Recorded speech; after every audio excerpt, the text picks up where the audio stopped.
Hi, and welcome back to the Mental Health Show. Happy New Year, first of all. And if you have followed us right here on this episode, I'm really excited to have you. So today, we're going to talk about a very, very interesting topic. All the topics are interesting, don't get me wrong. But today, it's very interesting because a lot of people don't actually know what it is. Today's topic is ADHD. If you're wondering what it is in full, sit tight. We're going to tell you by the end of this show. And today I have hosted a very, very interesting guest. She's, first of all, one of my friends. She's called Tatiana, and she's a mental health expert. I've been looking forward to host her. Today we're going to have a conversation about ADHD, and by the end of this show, we should be very, very enlightened. Welcome. Thank you for having me. I'm excited. At last, I'm here. I'm by the names of Mrs. Single Makaro Tatiana, a mother of 3 and a wife. I'm doing psychology and counseling with mental health, child abuse, marriage, and drug abuse substances. Ooh, yes. That's interesting. Yeah, and I want to put it out there, you know, Africans, we don't take mental health serious. Of course. We'd rather say it's witchcraft. Definitely. Than say it's mental health. Tell me about it. But I want to put it out there that it's okay. Each one of us, according to psychology, each one of us has a mental issue, you know? Yes. And it is okay. It's part of life. These are things that either are generational, they're in family, you know? So it's not something to be ashamed of. Yeah. Yeah. Okay. Thank you very much for that. You're very, very welcome. comprehensive introduction. So, Yeah. tell us about ADHD. So first of all, it stands for attention deficit hyperactivity disorder or syndrome. You can also say this syndrome. And this is a disease. I don't want to call it a disease, but this is something that happens or starts when someone is young. You know, because at the end of the day, what we have when we are old, the behaviors that we show, they all start when we are young. Yes. You know, so what happens with this is that most of the time someone is not paying attention. You know that person, you have a friend, and they never pay attention. Yeah. They wake up, they say, today I'm going to wash utensils. The moment they reach in the kitchen, the mind will tell them, I think I have to lay my bed first.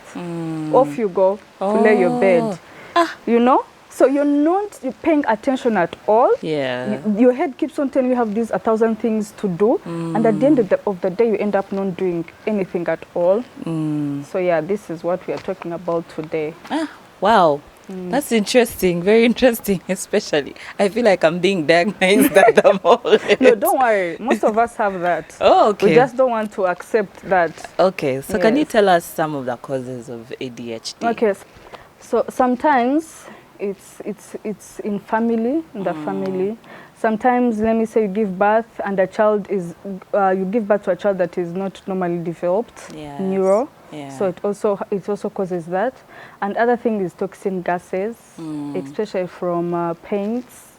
Oh. Yes, especially from paint. There is that gas in the paint. So that's why, as I'm seeing, I see why people have like particular paint for children's rooms. Yes, and if you take notice, most like outside countries, like parents, when they're painting their houses, they even shift, you know, they shift their children.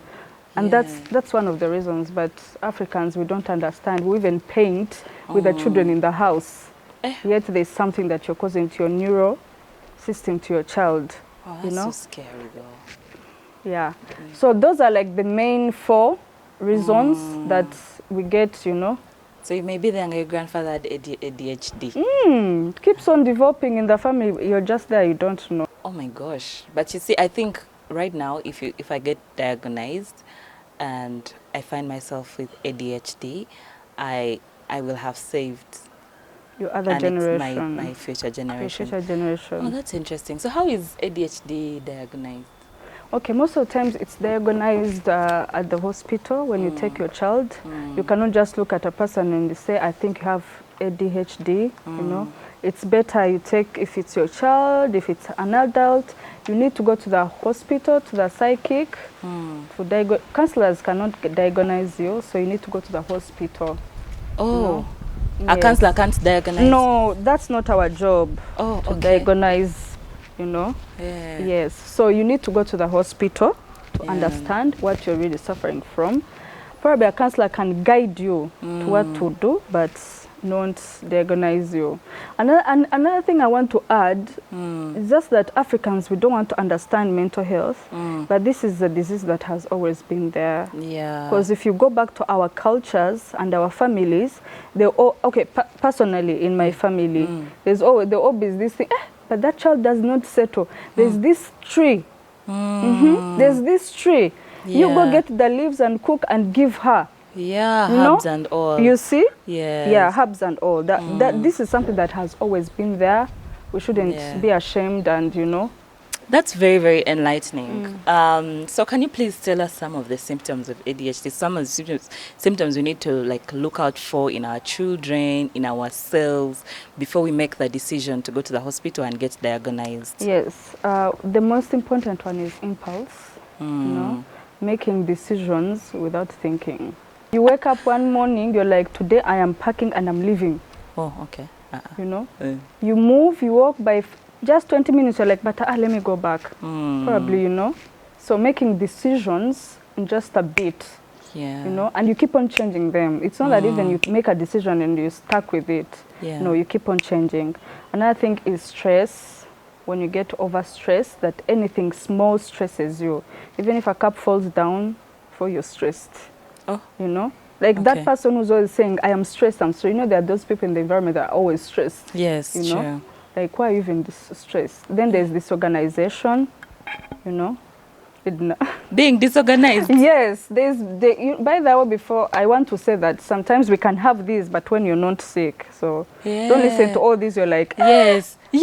You know, you need to I'm go already to, like think about people who are disorganized in my life, and I'm go to a thinking, you need psyche, go to a hospital, Okay, yeah. don't just, you know. Yes. Then another thing, as I said, it's disorganization, that you're never disorganized in your life, from your cupboard, from your workplace, your books, your clothes, everything is just disorganized. Oh, yeah. Then there is trouble coping with stress. Of course, that one we talked about it. Yeah. Then there's completing tasks. You don't complete and tasks. following through, you know. Oh, yeah. You say, today I am going to go on TV, but you end up not going. But you're like, okay, since I didn't go, I can do something else. Yeah. Let me go to the market. Oh. But then you sit in the chair, and time passes by, and you have not gone to the market. I think me and the camera crew feel diagnosed at the moment. Because, Then there is trouble multitasking. But I don't get, at some point I thought I had it, until I read multitasking. I was like, but I do multitask, I'm good at, you know. Yes. You know, but there's also multitasking. Yeah. Like you're really not good at, you cannot do it. You can not do two things at a go. Okay. Yes, yet there are those people that, you know, as mothers we are told mothers can multitask. But Yes. you're a mother, in your head, if you're breastfeeding, You're breastfeeding. you're breastfeeding. You can't look at the other child. No, you cannot help the other child that is falling down. You know, you can't even stand up. So those are one of the symptoms. I wanted to add something small. Oh, you want too. to add? Okay, cool, no problem. So we know, mostly I realize we are talking more of the adults, but The as children, I said, yes. it starts with the children. Yes. First of all, parents, you should understand that giving your child a long time of TV also causes that. Wow. Because it takes their concentration away. You know, you realize if you call him, you say, you go get me something. They'll because the eyes is focused on the TV. By the time they move 3 steps, they will turn and say, "Mommy, you told me to do what?" What? You see, so from that, from growing up, Children. already their attention is going away. ADHD really is lack of attention. So I would advise parents to do their best and give their children little TV time, and just give them more games that develop their brains. And also, if it's a child and realize your child has this problem, you know, you go to school and the teacher is complaining, he does not sit in class. He's always climbing. He's always stepping climbing, on the table. He's down running after his friends. Yeah. He's down tapping his friends to talk. Yeah. You know, you can always find other ways. You can go to you can take them to the hospital. As I said, the first thing to do is get hospital, diagnosed. yeah. But the best medicine is parent to child. You know, before you go to hospital, get the medicines. As you talk to your child, even if they are children, they will tell you why they are not, you know, settling, they're not concentrating.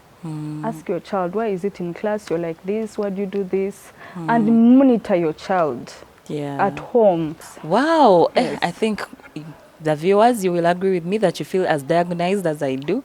I feel like to save yourself the trouble, if you can afford it, you can go to the hospital and get a real diagnosed. If you need help, you seek help very early. It will help you and the generations to come. Because if you tell your grandchildren, if you find out that your grandchildren have, if you're old and you find out that your grandchildren have ADHD, it's just the early symptoms and they get diagnosed so early. So you can get diagnosed in any of the hospitals in our country. You can go to Butabika Hospital. Yes. I think Zambia also has a mental health. Even Mulago. Even Molago Hospital. So you can go to any of the hospitals and request to be diagnosed for ADHD. Yes. So how can ADHD be treated? Because so one of course, it's counseling. There's psychotherapy.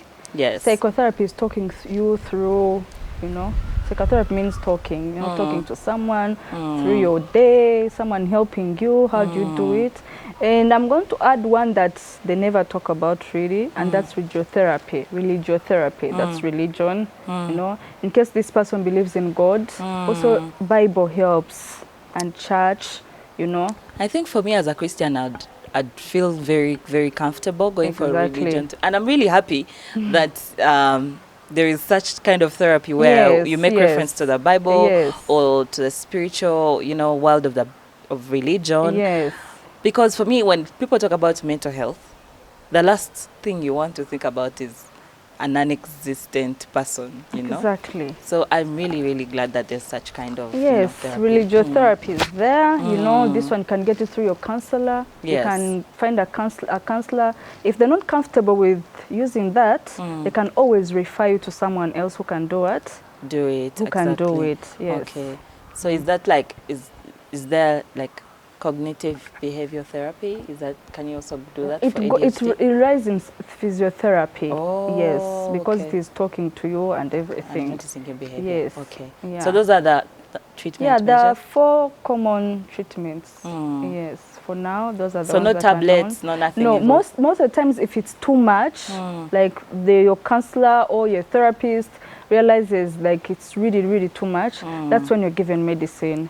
But of course, you have to understand it is not going to heal, you know. You take medicine thinking, okay, now I am going to be fine. No, it's just to cope with your symptoms, but not to completely heal you. Okay. Yes. Okay.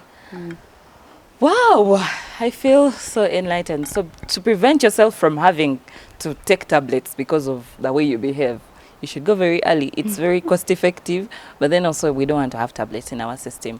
So if you should go as early, you should go early so that what can help you is talking to someone. Okay? All right. Thank you so much for your time. Thank you for having me. We're so happy to have you here at Faraja. Always. Me always. too. Next week, come next week. I'll come. I hope you invite me. Always. Me, I'm always Thank you. welcome. You're always welcome to the mental health. health And when are you show. joining us? In what? You know. In the mental health? Yes. I will come. We shall talk after that show. So thank you so much, our viewers. If you reached to the end of the show, thank you so much. That's all we had for you today. Don't forget to subscribe in case you are new to the show. And in case you're on social media, don't forget to follow us on Instagram, on Facebook, on Twitter for your daily news updates. I remain Kanyasje Edna. Till next time. Bye.